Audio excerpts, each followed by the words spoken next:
Ayubuan, and a massive welcome to a brand new explainer right here on the View 3R Education Solutions channel. If you're a 7th grader joining us today, maybe even tuning in because your parents sent this your way to help with your lessons, I am so thrilled to be your guide. Because today, we're not just going to read out of a dusty history book. Nope, we are stepping straight into a time machine. We're going on an epic historical journey to see exactly how people lived, worked, and thrived hundreds of years ago. Let's do this. Now, I want you to really use your imagination for a second. Picture waking up tomorrow, and there are no cars in the driveway, no internet, no smartphones, and definitely no food delivery apps to bring dinner to your door. If you lived hundreds of years ago in ancient Sri Lanka, how exactly would your family survive? It sounds impossible to us now, right? But as we're going to see, our ancestors were incredibly smart, highly organized, and seriously resourceful. So here is our itinerary for today's time travel trip. First, we'll look at ancient daily life, then industries and trade. After that, the era of heroic kings.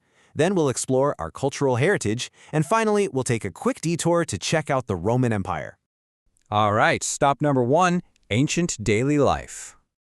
Okay, the absolute most important thing to know is that agriculture was the backbone of ancient society. Everything, and I mean everything, revolved around farming and the rains. They had 2 main farming seasons, the Yala season and the Maha season, and they had special words for the whole process. Growing paddy wasn't just tossing some seeds in the dirt. It was a highly structured system of preparing the mud fields, sowing the seeds, and carefully guarding those precious crops from wild animals.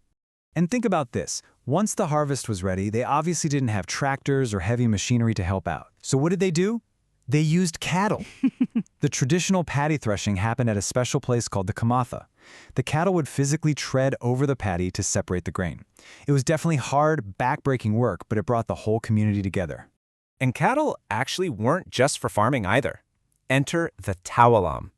Without modern paved roads or cargo trains, ancient Sri Lankans used herds of cattle to transport heavy goods all across the country. I actually love thinking of the tawalam as the cargo trucks of the ancient world.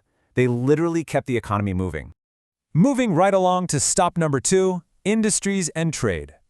When they weren't busy farming, our ancestors were manufacturing some incredibly impressive things. When archaeologists dig up ancient iron tools today, it's amazing to imagine the traditional blacksmiths hard at work back then. Picture the intense heat of the fire, the constant pumping of the bellows, and the sheer physical strength it took to forge the metal tools that quite literally built their civilization. And they were super organized about it. People specialized in different skills, forming dedicated groups of craftsmen. You had the blacksmiths making iron and copper tools for farming and for weapons. Then you had goldsmiths crafting absolutely stunning jewelry. They were cutting and polishing gems and weaving textiles. This wasn't just basic survival. It was a bustling, highly advanced manufacturing economy. Okay, on to our third stop, the era of heroic kings. The story of King Vijayabahu I is this massive epic tale of resilience. When the Chola Empire invaded, the king fought incredibly hard, but he eventually had to make a really strategic retreat to Wakirigala in the Kigali district. But here's the thing, he didn't give up. He spent time rebuilding his army from the ground up, and finally, in the year 1070, he launched a massive, victorious campaign. He ended 70 years of foreign rule and unified the whole country. It is the ultimate underdog victory. Fast forward a little bit, and we meet King Nisankamala. He took the throne in Polonnaruwa during a really unstable, chaotic time, but he actually managed to stabilize the entire kingdom. Imagine walking right into his magnificent royal council chamber. Sitting there amongst those massive stone pillars, that is the exact spot where ancient royal decisions were debated. Decisions that shaped the entire nation. And King Nisankamala was really clever about communicating with his people. I mean, they didn't have social media, right?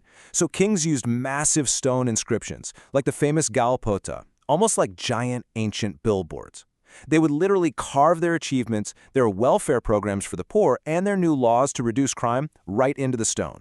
That way, the public, and us, hundreds of years later, would know exactly what they accomplished. Stop number 4, our cultural heritage. Now, this is a crucial concept, so pay close attention. There's a big difference between 2 types of heritage. Tangible heritage refers to the physical things we can literally touch with our hands, like ancient ruins, buildings, and statues. Intangible heritage, on the other hand, is what we cannot physically hold. It's what we practice in our hearts and minds, like our traditional songs, our beliefs, and our everyday customs. Let's look at a few examples. For tangible heritage, you can't get much better than the magnificent rock fortress of Sigiriya. Built by King Keshapa, it is an absolute marvel of ancient urban planning. It has defensive structures, incredible water gardens, and stunning art. It's real, it's physical, and you can go visit and touch it today. Another amazing tangible wonder is the sprawling ancient city of Polonnaruwa. The massive stupas, the intricately carved temples, the mind-blowing engineering of the irrigation tanks, all of this is physical, undeniable proof of our ancestors' genius. But remember, our heritage is not just dead history made out of stone. It is alive, right now, in you. Intangible heritage lives in your daily actions. When you take off your shoes before entering a temple, when you kneel down to show respect to your parents or teachers, when you sing a traditional folk song, or when you celebrate the Vesak festival, you are actively keeping our intangible heritage alive. You are part of the history. And for our final stop, the Roman Empire. Let's fire up that time machine one last time and travel all the way over to the Mediterranean Sea. The Roman Empire was a massive, unstoppable superpower that controlled vast amounts of land, and it was shaped by some of the most famous leaders in human history. Two of the most defining figures you absolutely need to know are Julius Caesar and Augustus Caesar. Julius Caesar was this brilliant military genius and a ruler who vastly expanded Rome's power. And then there's Augustus Caesar. He became the very first actual Roman emperor, and he led the empire into this massive period of peace and wealth that we now call its golden age. And just like our kings in ancient Sri Lanka, the Romans left behind their own incredible tangible heritage. The great Roman baths are a perfect example. The Romans were famous all over the world for their mind-blowing architecture and engineering. They built these sprawling public baths, massive aqueducts to carry water, and giant arenas that are literally still standing today across Europe. All right, let's bring our time machine back to the present day. We've seen how our ancestors survived, how they built incredible things, and how they led their people. History is ultimately our blueprint. So I want to leave you, my 7th grade time travelers, with a challenge.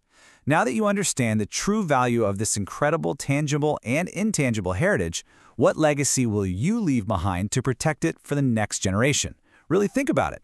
Thank you so much for learning with me today on the V3R Education Solution channel. Keep exploring, keep asking questions, and I will see you in the next explainer.